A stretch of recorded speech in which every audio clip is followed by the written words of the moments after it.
Bienvenida, bienvenido a esta exploración en profundidad. Hoy nos sumergimos en unas enseñanzas, la verdad, muy intrigantes del Zohar. Vienen de los materiales de Amore Andre Clem Rosa, de la Escola Kibel Misinaí. Si en análisis anteriores hablamos un poco de ese concepto del siervo hebreo, Ujú. esa idea del alma que necesita un proceso, ¿no?, de rectificación, como un trabajo de 6 años para, bueno, para alcanzar su libertad, pues hoy damos un giro de 180 grados. Sí, hoy cambiamos de tercio completamente. Vamos a mirar un tipo de alma, pues fundamentalmente distinta. Eso es. Una que, según estas fuentes, no viene aquí con la misión principal de corregirse, sino que, de alguna manera, ya posee una libertad inherente. Ya nace libre, digamos. Exacto. Vamos a indagar en esto del alma de Shabbat y esa figura un poco enigmática de la hija del rey. Efectivamente, el punto de partida de estos textos es una pregunta, pues bastante radical, ¿no? A ver, ¿qué pasa si un alma que baja a nuestro mundo ya es, en esencia, perfecta? Hmm, Si viene del nivel más alto, de lo que llaman Malchut de Atzilut, el reino del mundo de la emanación divina, nada menos. claro. Si ya está completa, ¿qué hace aquí? ¿Cuál es su propósito en un mundo como el nuestro, lleno de desafíos, de imperfección? Esa es la cuestión central que vamos a intentar desentrañar hoy. El porqué de estas almas tan luminosas en un entorno que parece necesitar, bueno, reparación. Entendido.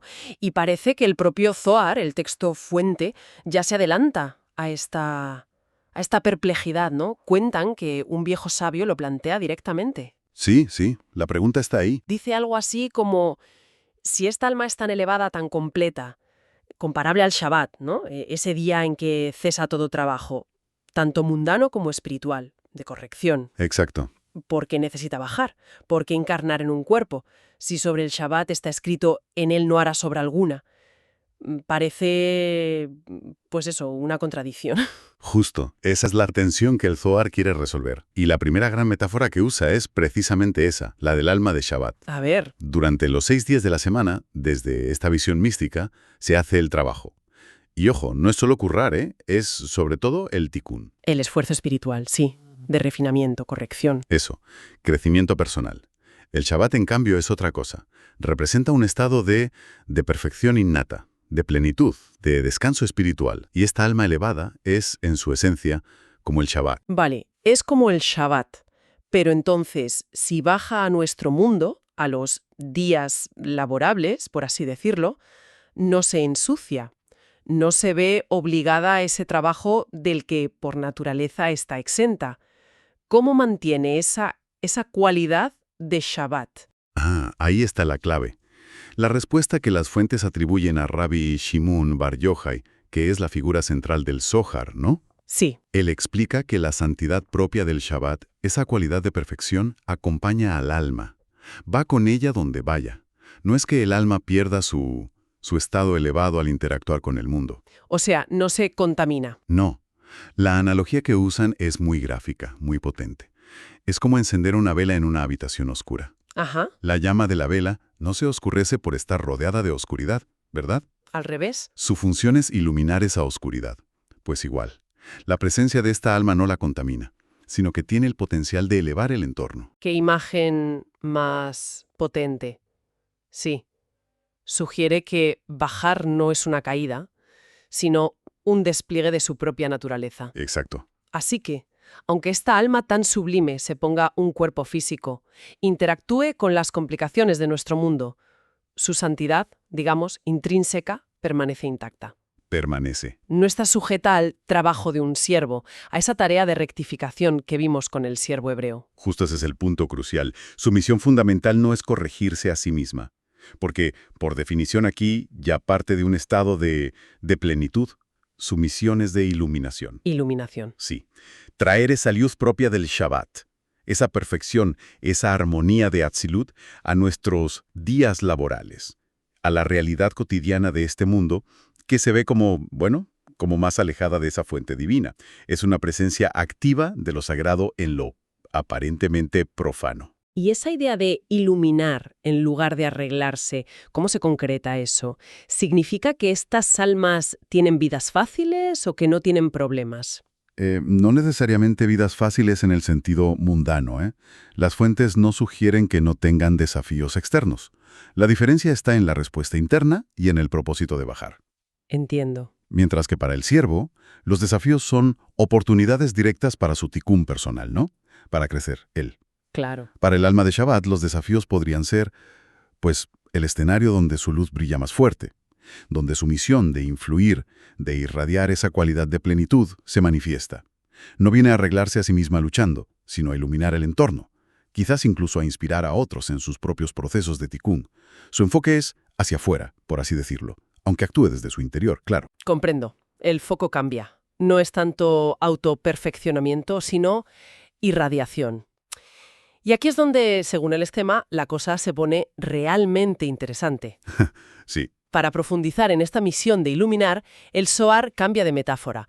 Nos lleva a un versículo del Éxodo que, leído literalmente, hoy en día puede chocar bastante. Sí, hay que decirlo. Dice, «Y si un hombre vendiere a su hija por sierva...». Sacado de contexto, suena problemático. Sin duda. Leído con la sensibilidad actual y fuera de su marco interpretativo.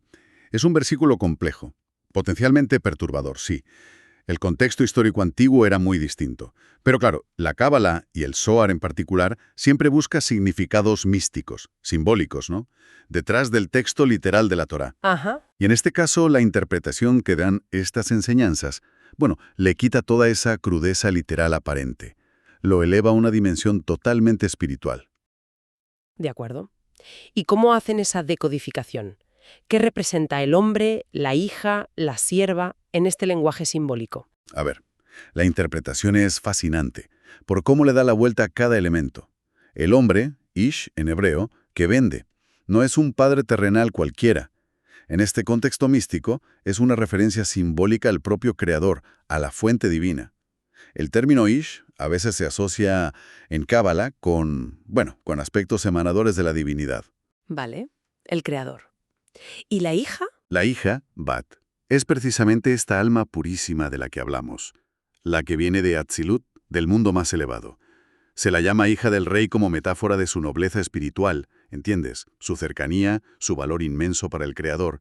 Representa a la Shejinah, la presencia divina, en su aspecto más conectado a la creación. Entendido. ¿Y la sierva? Ahí está la clave, imagino. Ahí está una de las claves, sí. Sierva, ama. No se refiere a esclavitud ni a degradación social. Se interpreta como el cuerpo, o mejor dicho, el vehículo espiritual, la vestimenta, que esta alma noble usa al bajar a los mundos inferiores. Un vehículo espiritual. Sí, las fuentes que analizamos mencionan específicamente un cuerpo de luz, asociado al ángel Metatrón, en el mundo de Bría, el mundo de la creación. Que está por debajo de Atzilut, pero sigue siendo muy elevado, ¿no? Pero muy por encima de nuestro mundo físico, Asía. Entonces, la venta no es una transacción ni un desprecio, es un envío, una misión. Exactamente. La venta, en esta lectura, se transforma en un acto de amor, de propósito divino. Es una decisión consciente del Creador, del hombre simbólico, de enviar a su hija, un alma de élite, una princesa espiritual si quieres, con una misión muy específica: iluminar los reinos inferiores. Como un embajador, casi. Algo así. Como si el rey enviara a su propia hija a una provincia lejana para llevar la luz y la cultura de la corte. No es un castigo ni un abandono, es una comisión sagrada. Un acto para extender la luz divina a planos, más densos de la existencia. Un envío deliberado con un propósito elevado. Comprendo el giro. Es profundo. Y las fuentes añaden una salvaguarda importante, ¿verdad? Algo sobre a quien no se vende este alma. Clipot, las cáscaras. Las fuerzas de la oscuridad, digamos. Eso es. Representan la negatividad, el ocultamiento de la luz divina. El texto afirma categóricamente: el Creador jamás entregaría su propia gloria, su hija, al otro lado, al dominio de esas fuerzas. ¿Y por qué es tan crucial esa garantía? ¿Qué implica? Es fundamental, porque asegura la integridad del alma y que su misión sea viable. Significa que, aunque baje a entornos donde haya oscuridad o negatividad, esta alma específica, la hija del rey, Está intrínsecamente protegida. Ah, vale. Su conexión con la fuente, con Atzilut, es tan fuerte y su misión tan sagrada que no puede ser corrompida en su núcleo. Puede enfrentar desafíos, sí, puede interactuar con la imperfección, pero su esencia permanece pura y su misión está custodiada divinamente. Esto la diferencia radicalmente del siervo, ¿entiendes?, cuya tarea implica precisamente confrontar y transformar sus propias debilidades frente a esas influencias. Claro, eso conecta directamente con cómo termina su viaje, que también es diferente al del siervo. El versículo de Éxodo sigue diciendo que esta hija, vendida como sierva, no saldrá como los siervos. ¿Cómo se interpreta esa salida diferente? Exacto. Recordemos que el siervo hebreo sale, o sea, alcanza su libertad espiritual, después de completar su ciclo de 6 años de trabajo de tikkun, de corrección. Su salida marca el fin de un proceso de rectificación personal. Vale. La hija del rey, en cambio, sale de otra manera, completamente distinta. Su salida no señala el fin de un periodo de servidumbre o corrección interna, porque nunca estuvo en esa situación, no en el mismo sentido. Entonces, ¿qué marca su salida? Marca la culminación exitosa de su misión, la misión de iluminar. Ella sale o completa su ciclo en un plano concreto cuando su propósito de irradiar la luz de Atzilut, de influir positivamente en ese entorno, se ha cumplido. Es el final de una embajada divina, digamos, no la graduación de un proceso de reforma. Queda muy claro el contraste. Por un lado, un camino de esfuerzo, de transformación personal para llegar a la libertad, Ajá. y por otro, un camino de bajar desde la libertad para llevar a cabo una misión de iluminación. Es fascinante cómo estas enseñanzas del Zohar presentan estos dos arquetipos, ¿no?, del viaje del alma. Sí, es un contraste muy marcado y muy significativo dentro de esta visión del mundo. Por un lado, el camino del siervo, que se presenta como, bueno, como el sendero más común, el que recorre la mayoría de las almas según esto. Una trayectoria definida por el trabajo espiritual, el tikkun, el esfuerzo consciente, la necesidad de enfrentarse y rectificar las propias inclinaciones, los desequilibrios, para poco a poco alcanzar la libertad espiritual y unirse más a la fuente divina. Es un camino de crecer a través de la experiencia, del desafío. El camino, digamos, estándar. Podríamos decirlo así. Y luego está el camino de la hija del rey. Este se describe como el sendero del alma del justo, del tzadik.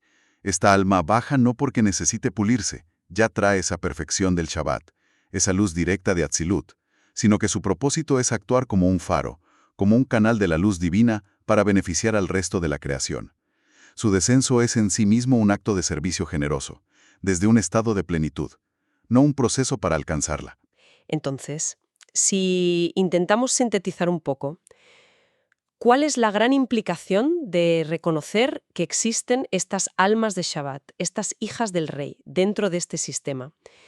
¿Qué nos dice sobre el mundo, sobre lo divino? Pues nos ofrece una perspectiva mucho más matizada y, en cierto modo, más esperanzadora, ¿no?, sobre el propósito de la existencia. Y sobre la dinámica entre lo divino y lo mundano. Sugiere que, según esta tradición mística, no todo descenso a la materia, a la complejidad de la vida, tiene como único fin corregir defectos. No todo es reparar. Exacto. Existe también un propósito activo de iluminación. Una manifestación del amor divino que busca activamente, pues, impregnar y elevar la creación desde dentro. O sea, ¿el universo no sería solo un taller de reparaciones para almas imperfectas? Justo. No es únicamente un campo de pruebas para la rectificación individual, aunque esa sea una parte importante de la experiencia para muchas almas, según esta visión.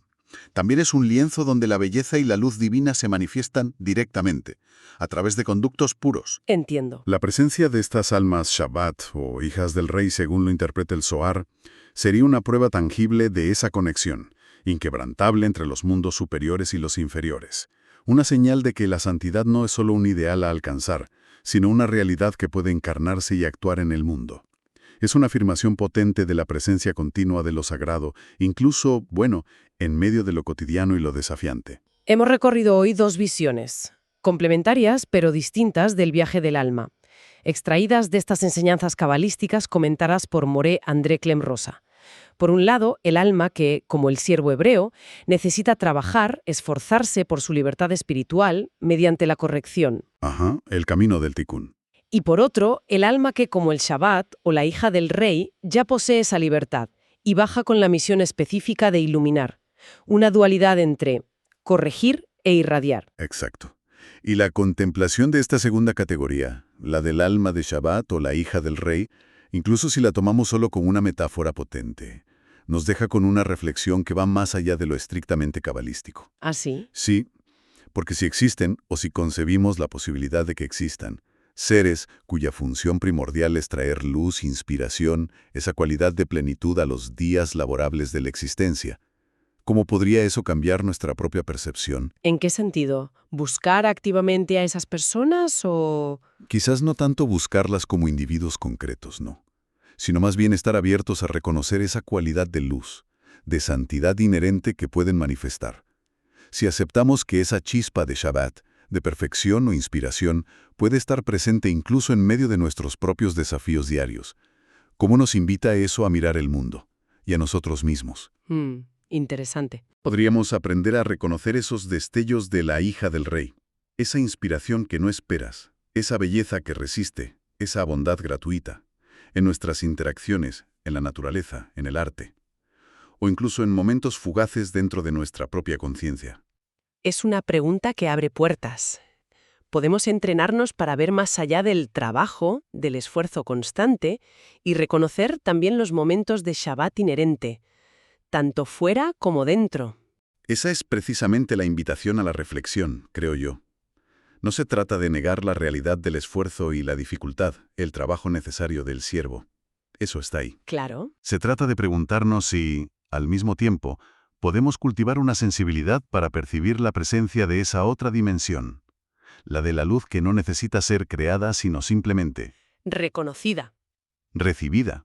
¿Cómo afectaría nuestra vida si estuviéramos más atentos a esos faros de inspiración? A esas manifestaciones de la hija del rey que quizás ya están presentes, esperando ser vistas en medio de la rutina. Es una contemplación sobre la naturaleza misma de la esperanza, ¿no? De la inspiración. De la santidad en un mundo complejo. Exacto. Da que pensar. Una perspectiva profunda para seguir meditando, sin duda. Gracias por guiarnos en esta exploración. Un placer. Hasta la próxima inmersión.